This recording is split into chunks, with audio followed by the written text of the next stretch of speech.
Boa noite, pessoal. Tudo bom? Tudo bem com vocês? Joia. Tudo bem, graças a Deus, né? Que ótimo. Então, pessoal, na próxima semana, a partir da segunda-feira, de 18, iniciaremos aí o período da nossa segunda VA. Então, eu vou concluir. Eu vi que alguns colegas já enviaram o trabalho para mim, né? Já manifestaram lá no fórum.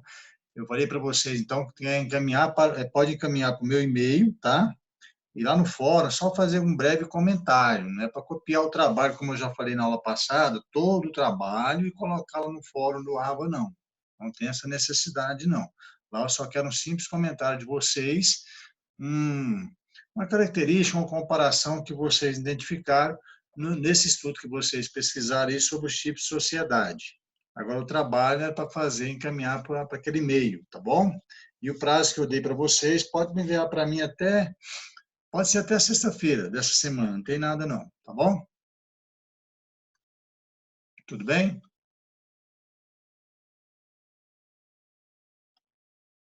Tudo bem, professor. Valeu. Tá joia. Então, olha só, continuando então, um estudo sobre sociedade limitada. Nós vamos concluir sociedade limitada hoje, até porque o que eu mais vou cobrar na prova, dentro dos tipos de sociedade, pode ter certeza que é a sociedade limitada. Eu pretendo, a gente vai concluir até a sociedade anônima, as características da sociedade anônima, e, aí, se o tempo, porventura, expirar aí os 40 minutos, eu vou mandar um outro ID para vocês, uma outra senha, tá? Para vocês acessar novamente no Zoom, para a gente concluir a nossa aula de hoje. Por quê? Porque quando eu concluir a explicação, eu vou dar, dentro dos tipos de sociedade, algumas dicas para vocês estudarem, pelo menos alguns artigos, tá? Lá no Código Civil, a Lei 10.406, é o que eu já expliquei para vocês, é o que está no conteúdo, mas é importante ler o artigo que vai reforçar, vai auxiliar para vocês, ajudar um estudo complementar, estudar a legislação de alguns artigos que eu vou cobrar na prova, tá? Mas eu vou citar eles para vocês, não serão muitos não, mas pelo menos alguns artigos principais, até porque não tem como estudar todos, mas pelo menos aqueles principais. Eu acho que vocês observaram que todo o conteúdo eu elenquei para vocês lá, ressaltei bem os artigos de cada tipo de sociedade, na pesquisa que vocês fizeram também, por isso eu vou fazer, no final dessa aula, uma espécie de revisão, vou fazer uma revisão, citar algumas características ainda da limitada, e citar esse artigo para vocês estudarem para a prova, tá? A nossa prova já é a partir da segunda-feira, vocês terão aí, a metodologia da prova é o mesmo da primeira VA, a mesma metodologia, né? Vocês terão duas tentativas, onde a maior nota será então considerada para fins de lançamento de registro da nota da segunda VA, tá? A segunda VA nossa vai valer 70 pontos e as atividades eu vou corrigir, né? Então o trabalho que vocês estão fazendo, estão me enviando, vai valer de 0 a 10, aliás, desculpe, de 0 a 20, né? De 0 a 20. E quem postar individualmente lá no fórum, aí vai ter mais um ponto, tá? Somando aí o total de 3 pontos. Ok?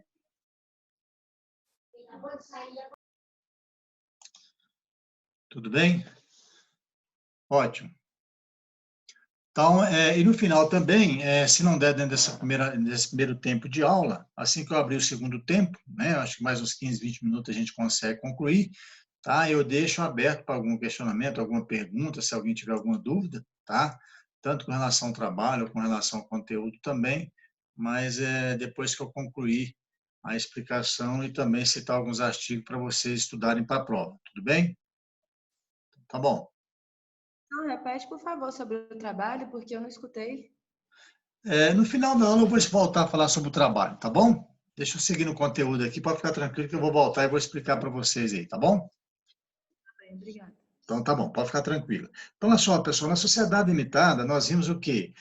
Sociedade limitada, quando vocês estudaram, fizeram pesquisa, eu também tratei para vocês alguns artigos da sociedade limitada, que é disposto lá no Código Civil. Se vocês fizerem uma breve leitura, lá no Código Civil, na Lei 10.406, né, e você pega lá a partir do 1052, vocês vão observar que tem vários dispositivos que tratam só da sociedade limitada.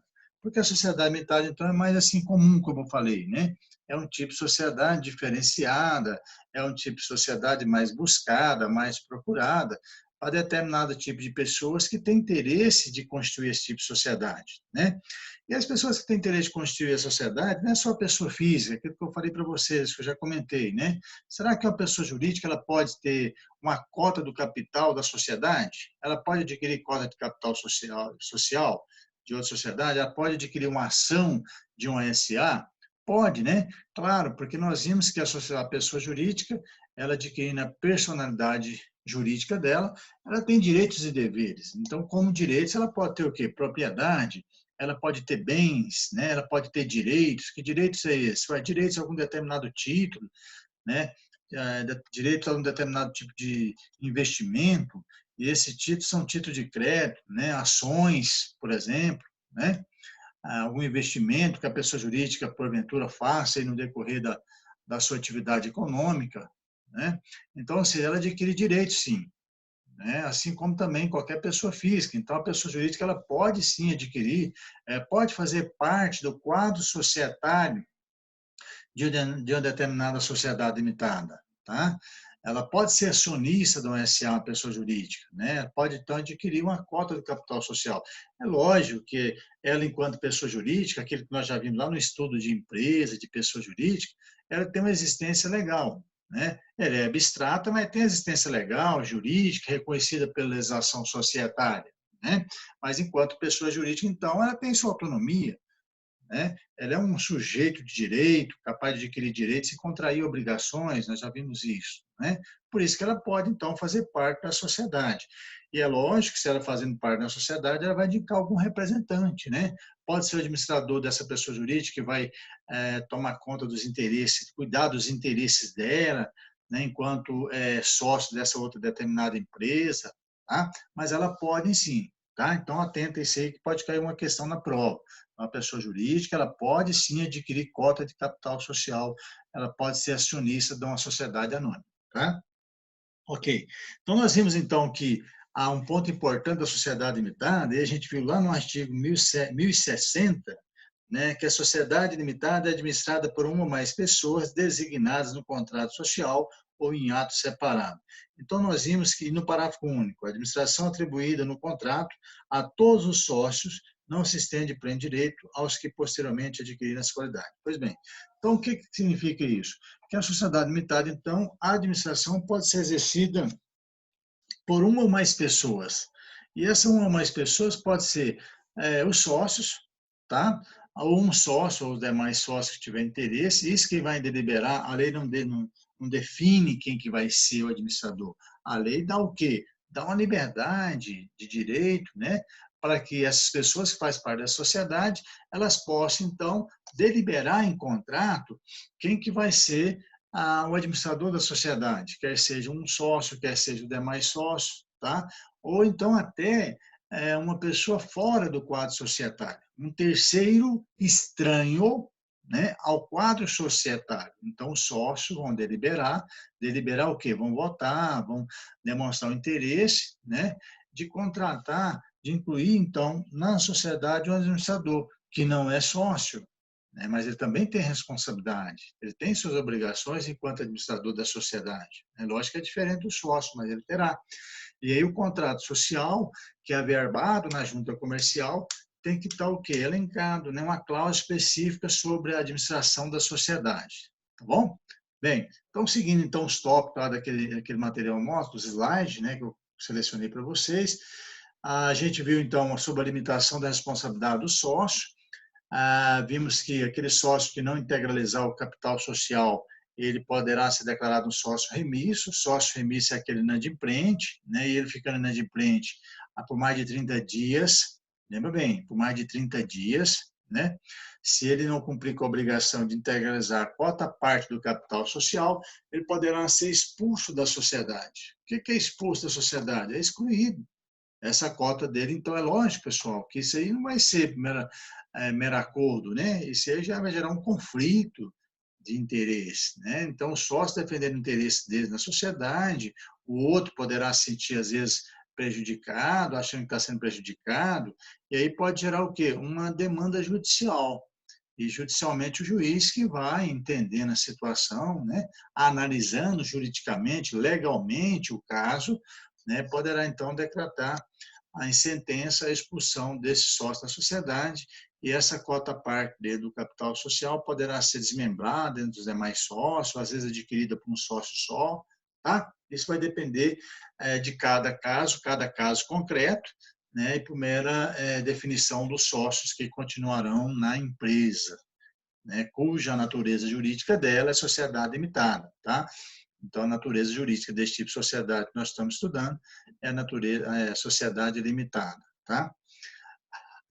Eu ressaltei para vocês uma outra observação, onde os sócios não respondem pelas obrigações sociais quando o capital social estiver totalmente integralizado, né? Não responde pelas obrigações sociais quando o capital social estiver integralmente integralizado. A sociedade, assim, tem vida própria, que é independente do seu sócio. O que significa essa observação? O que é importante entender dessa observação? As obrigações sociais são todas obrigações lá no passivo, né? Você já sabe muito bem, melhor do que eu, definição de ativo e passivo na conta na demonstrativo contábil, e aí a gente entende que nessas obrigações, a partir do momento que o capital social é integralizado, desde que a sociedade, então, a natureza jurídica dela é sociedade limitada, é lógico que a responsabilidade do sócio é limitada. Então, as obrigações foram contraídas ou serão contraídas pela pessoa jurídica. Então, ela é que será responsável pelo cumprimento das obrigações, né? O que é cumprir as obrigações? É pagar, né? Responsabilizar pelas obrigações, né?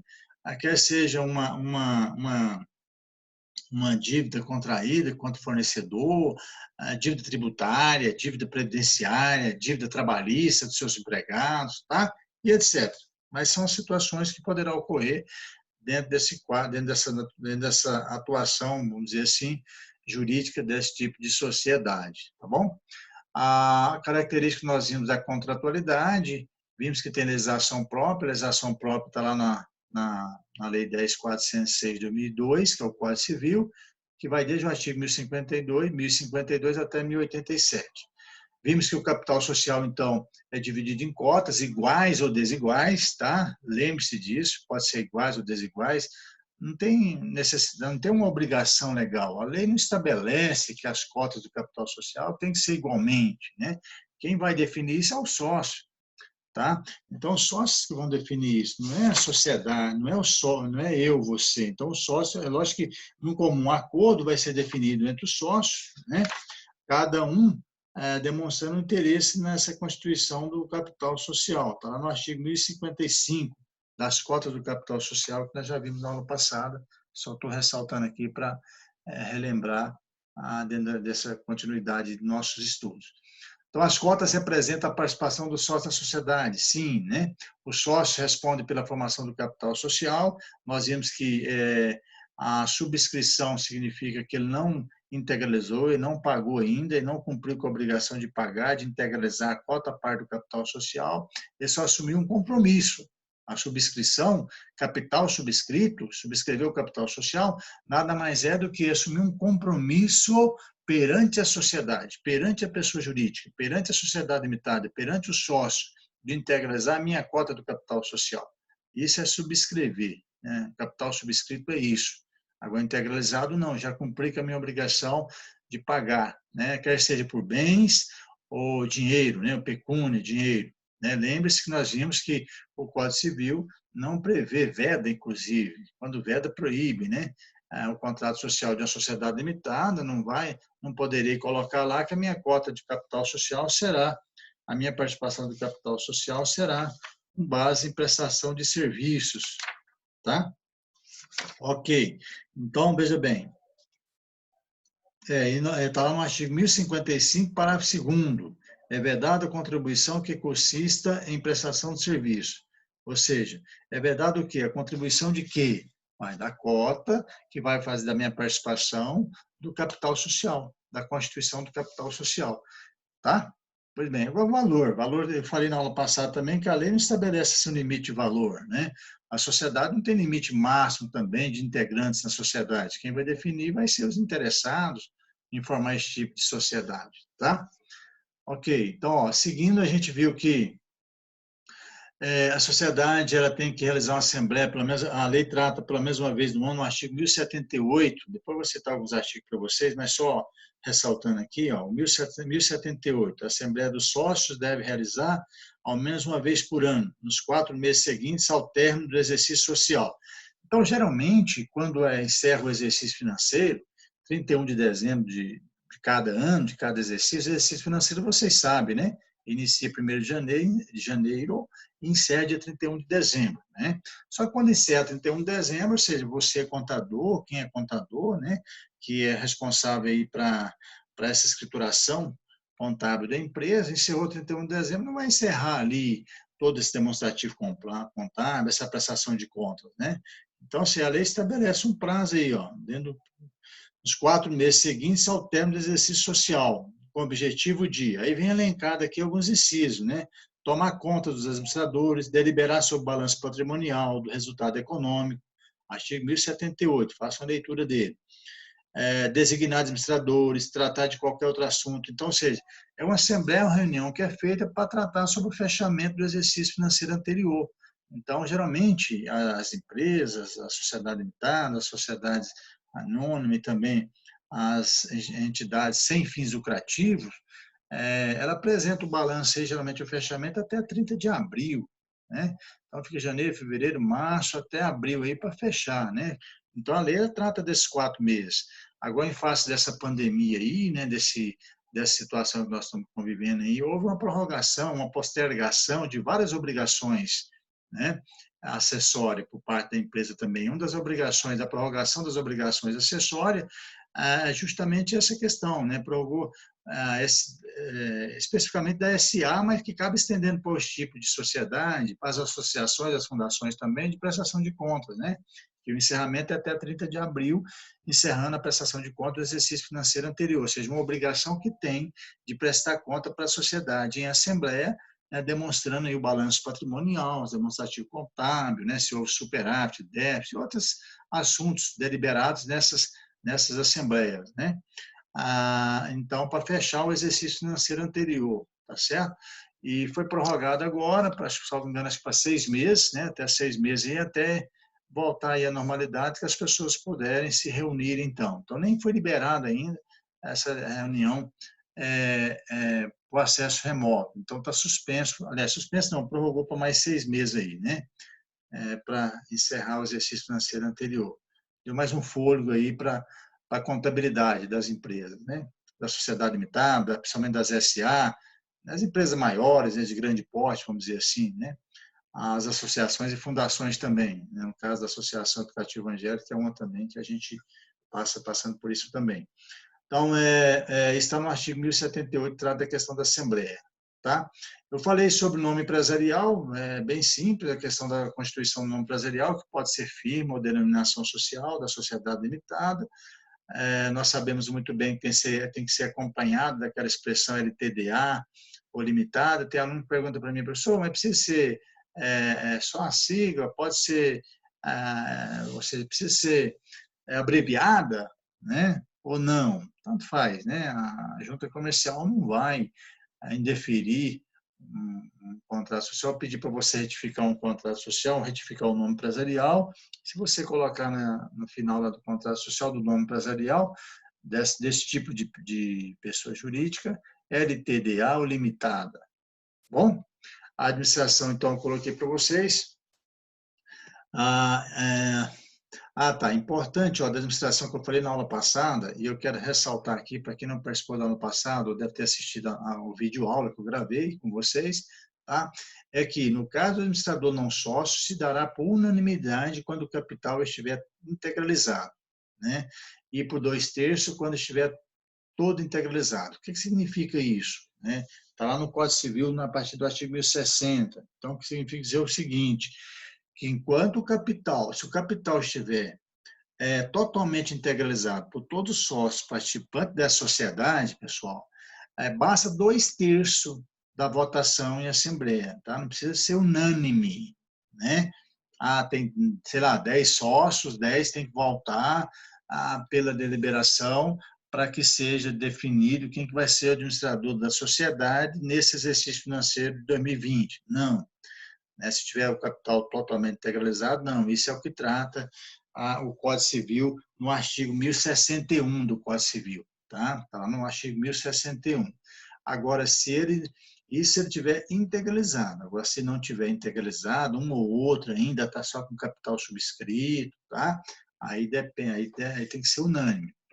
Tem que ser todos participando ali na deliberação para definir quem vai ser o administrador da sociedade.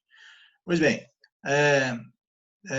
aí eu falei, no ano passado, acho que eu comentei com vocês sobre a sociedade pode ser dissolvida, falei que também com exceção da responsabilidade limitada, tá? Estou voltando um pouquinho sobre isso só para a gente não perder a linha de raciocínio. A sociedade ela pode ser dissolvida. O que é a dissolução da sociedade? O que é? Bom, é um processo de término, de encerramento da atividade dela, né? O encerramento, um processo jurídico, pode ser um processo jurídico, que vai encerrar as atividades dela, que vai terminar a personalidade, encerrar a personalidade jurídica de determinado tipo de sociedade empresarial, né? A extinção, o encerramento é a extinção, né? Então, isso é a dissolução da sociedade. E aí tem algumas causas de dissolução da sociedade, né? E nessas causas da dissolução da sociedade, lá no artigo 1071, trata de algumas deliberações dos sócios, né? Então, dentro de algumas no artigo 1087 fala da dissolução, a sociedade dissolve em pleno direito por qualquer causa, prevista no artigo 1044. Aí, quando você vai no 1044, é essas que eu indiquei para vocês aí, ó, bem tranquilo. Então, causa de dissolução da sociedade. Quais situações será que a lei estabelece que a sociedade pode ser extinta, né? Pode ser dissolvida? Aí eu coloquei por vontade do sócio, os sócios manifestaram interesse em encerrar a atividade, né? Ninguém fica preso na sociedade, né?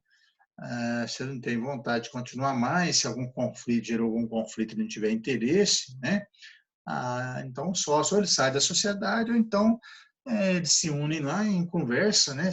Às vezes até pode ocorrer algum conflito, mas se houver conflito, aí já acaba entrando com demanda judicial, com ação judicial, mas se não, o sócio pode deliberar então pela vontade de encerrar a sociedade e vai procurar você, contador, para dar fim, né, a esse processo, para entrar com esse processo de extinção ou de encerramento da atividade empresarial. Ok? Então, vontade do sócio, por prazo determinado. Tem sociedade que eu já falei para vocês que, às vezes, no contrato social você pode designar uma cláusula estabelecendo um prazo para ela movimentar, para ela atuar. Tem sociedade que, às vezes, abre para funcionar 3 vezes. Aliás, 3 vezes no ano, uma vez no ano. Depende do quê? Da demanda. Depende da atividade dessa empresa, atividade econômica dela, né? Porque às vezes não há interesse de continuar com essa atividade econômica, porque não tem muita funcionalidade, muita operacionalidade, né? E principalmente muita lucratividade pela atividade exercida. Então, são as empresas que às vezes são instituídas, né? Ou seja, criada, constituída, para atender determinado tipo de público, de consumidor, né? De público, né? Por exemplo, às vezes tem empresa que abre só para vender, para fabricar ovo de Páscoa, vender só no período de Páscoa e depois não vende mais, né? Mas depois não tem interesse de continuar com essa atividade. Tem empresas que atuam só para vender determinado tipo de... Isso em vários estados do Brasil, né? Em várias cidades do Brasil, para atender determinado evento cultural, né? Evento festivo, tá? Então, isso depende muito da... Então, a lei ela deixa isso aberto, né? É possível abrir por tempo, por prazo determinado, ou por prazo indeterminado, né? Isso vai depender do interesse dos sócios, tá? Dos interesses dos sócios. A falência, a gente vai falar um pouquinho de falência, já depois da segunda VA, a gente vai falar um pouquinho sobre falência, recuperação judicial, tá? Inexequibilidade do objeto social, no artigo 1034. Essa inexequibilidade do objeto social, pessoal, significa o quê? 1034. A sociedade pode ser dissolvida judicialmente a requerimento de qualquer dos sócios, quando anulada a sua constituição, exaurido o fim social ou verificada a sua inexequibilidade. Então, olha só, o artigo 1034, vou ler de novo. A sociedade pode ser dissolvida judicialmente a requerimento de qualquer dos sócios, quando anulada a sua constituição, ou exaurido o fim social, ou verificada a sua inexequibilidade. O 1034, então, dispõe que a sociedade só é dissolvida judicialmente. Então, há requerimento de qualquer dos sócios. Então, sócios que verificarem alguma situação, está anulada a constituição da sociedade. Constituiu, mas tem algum ato ali que tem que anular, que não vai continuar. Então, entra com ação judicial, porque quando entra com ação judicial é porque um outro sócio não tem interesse, gera briga, conflito, aí entra com ação para o juiz bater o martelo e decidir. Tá? Aí quem vai dizer quem tem direito ou não é o próprio juiz, analisando cada caso. E verificada a sua inexequibilidade, é alguma situação que viola a lei, a legislação, alguma atividade ali que está sendo desenvolvida, que está violando algum ato legal, né, violando algum direito, tá? E aí, entendendo isso e verificando isso, pede-se, então, a dissolução da sociedade. Isso é possível também. Grave divergência do sócio, já falei, que é o conflito, a briga entre os sócios, morte do sócio, dissolução parcial. Eu falei para vocês que nem sempre a sociedade é dissolvida pela morte, né, pelo óbito aí de um dos sócios, né, vai depender dos interesses dos demais sócios, tá? A dissolução de fato, eu falei também na aula passada, que é o golpe na praça, né? Anoitece, mas não amanhece, ou seja, aquela empresa que está no mercado com o objetivo de fraudar mesmo. Então, ela fica ali 1, 2, 3 meses, às vezes tem um ano, né? Uma vez eu fiquei noticiei um caso, uma situação de empresa, que era abrir um negócio, uma atividade econômica, não foi aqui a Anápolis, é uma ação judicial que eu estava lendo, uma decisão lá, estava investigando, tentando descobrir onde é que estava o paradeiro do sócio, né, porque deixou muitas dívidas, né, muitos credores, com prejuízo, né? E aí essa empresa montou o negócio, começou a funcionar bem até um ano, né, vendendo bem, comprando bem, só aumentando bastante a compra dela, né? E aí só que não pagou, né? E fez uma compra lá, o pessoal, só para você trabalha um determinado tempo, explora o negócio um determinado tempo para transmitir o quê? Confiança, né, no mercado, e aí acaba dando um golpe mesmo, né? É uma situação complicada essa aqui para empregado depois receber os direitos, credor, fornecedor receber direito, é bem complicado. Aí é uma questão já penal aqui, né? Aqui já é um crime, né? Contra a ordem tributária, aqui é crime mesmo. Então, aqui, pegar um sócio desse aqui, é lógico que é delegacia mesmo. Aí já é uma ação penal, além da ação civil, vai gerar também uma ação penal nesse caso aí também, né? Por fim, lá da sociedade limitada, eu falei para vocês que poderá ocorrer, o Código Civil, pessoal, prevê, aí eu quero que vocês estudem isso também, prevê que a sociedade, a responsabilidade social limitada mas lembre-se, a lei estabelece que poderá ocorrer algumas situações cujo, dependendo da situação, pode gerar o quê? Uma exceção da responsabilidade. Então, de limitada pode se tornar uma situação ilimitada, tá bom? Ó, pessoal, então, se o tempo acabar, não preocupe, eu vou colocar no grupo de vocês lá um outro ID, um outro assim, para vocês acessarem e para a gente terminar a nossa aula, tá bom? Quero todos lá, hein? Estou acompanhando aqui, ó, tem 19, tinha 21, já saiu 2, 3 da sala, estou de olho aqui, tá? Então, tá bom. Olha só, é a exceção da responsabilidade limitada, né? Ok, muito bem. Estou vendo um oi aí, um joia. Quero ver vocês aí, hein? Então, pessoal, a questão da exceção da responsabilidade limitada. Eu até coloquei lá, regra de limitação da responsabilidade. Então, quando você pega no Código Civil, aí nós vimos no artigo 50, que trata da desconsideração da personalidade jurídica, eu falei muito bem disso para vocês, né? A débito tributário, então se a empresa tem débito tributário, não paga, tem dívida tributária, está chegando a dívida ativa, né? No próximo semestre vamos estudar direito tributário, né? Se Deus quiser, vocês estarão junto comigo lá presencialmente, hein? Ó, Deus quiser, estaremos juntos lá presencialmente. Não em acesso remoto, se Deus quiser, em agosto, e a gente já volta às aulas normais, se Deus abençoar. Não veja a hora.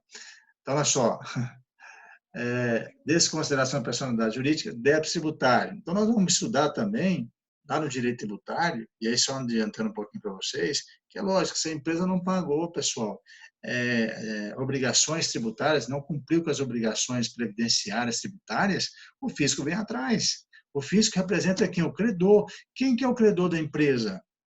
né? Aí tem o Estado, tem a União, tem os municípios, né? Tem o Distrito Federal. Então, ou seja, o credor são os entes tributantes, os entes federativos. E eles são os credores e tem um fisco que representa eles, que atua ali na cobrança, né? Se não pagar, dívida ativa. Foi para dívida ativa, a pessoa jurídica não pagou, execução fiscal. Então, entra com a execução fiscal, semelha uma ação de cobrança, é no objetivo de cobrar da empresa. Ó, você não pagou, eu estou vindo aqui, tive que procurar o Poder Judiciário para forçar você a me pagar. Né? A ideia é essa mesmo. Tá? Ó, empresa, você não pagou os débitos tributários, eu estou vindo aqui no Poder Judiciário e eu quero receber o débito tributário. Né? Tanto pessoa física ou pessoa jurídica. Nós estamos falando da pessoa jurídica aqui. Né? Mas poderá ocorrer também com a pessoa física com relação aos impostos sobre patrimônio, imposto sobre a renda, né, imposto sobre serviços, tá? Pois bem, então, débito tributário é uma situação que poderá ocorrer à exceção da responsabilidade limitada do sócio. Então, ou seja, lá na dívida ativa, uma ação de execução fiscal, se a empresa não tiver bens para pagar, tiver patrimônio, aí sim poderá pedir penhoras, tá? Penhora dos bens dos sócios, tá? Aí a responsabilidade deixa de ser limitada, passa a ser limitada, porque vai atacar o patrimônio do sócio. Tá? Então, se o sócio tiver bens, né?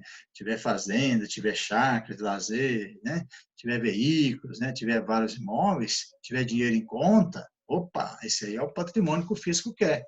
Ele vai lá e vai penhorar esse patrimônio para garantir o direito dele. Isso a gente trata de o fisco exercendo o direito subjetivo do credor. E o credor, volta a dizer, é os entes federativos. Se for impostos federais, a União. Se for impostos municipais, os municípios. Se for impostos estaduais, o Estado. Tá? Tudo bem. Isso com relação ao débito tributário. Sociedade marital, débito trabalhista, sociedade marital é aquela situação que nós vimos lá no artigo 977 do Código Civil, né, para constituir, será que o cônjuge pode fazer parte da sociedade entre si ou com terceiros? Pode, né? Pode sim, mas tem que observar o regime de bens, tá? O regime de bens, e o Código Civil trata lá da exceção, né? Não pode ser o que é verdade universal, né? Regime universal de bens e separação obrigatória, né? Então, é uma situação prevista também da exceção da responsabilidade limitada, é a sociedade marital. Débito trabalhista, nós já sabemos, né? Não pagar a dívida trabalhista dos empregados, tá? É outra situação também que pode gerar uma responsabilidade limitada. Porque o empregado entra com ação trabalhista, não tem bens, que a penhorária vai ficar no prejuízo. Tem que atacar os bens lá do sócio, né? E por fim, que já a Lei 8.620 de 93, o artigo 13 dessa lei, trata sobre essa lei da Previdência Social, que trata sobre débitos da Previdência Social. Então, se tiver débito do INSS, débito de CONFINS, de PIS, né, da contribuição social sobre o lucro líquido, né, e são tributos também, não são impostos, nós veremos isso, né, o INSS, o CONFINS, o PIS, a contribuição social sobre o lucro líquido, são tributos, mas não são impostos.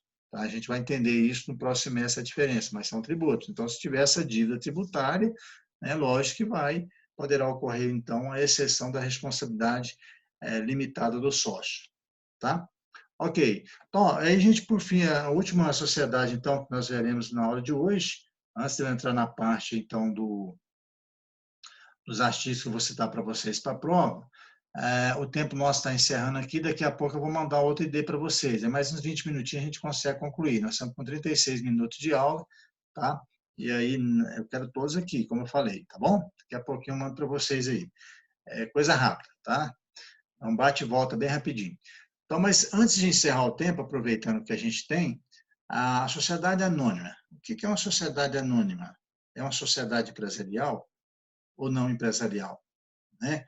Sim, olha só, dos tipos societários, não sei se vocês observaram na pesquisa de vocês, a única sociedade que tem que ser exclusivamente a sociedade empresarial é a SA, tá? Sociedade anônima.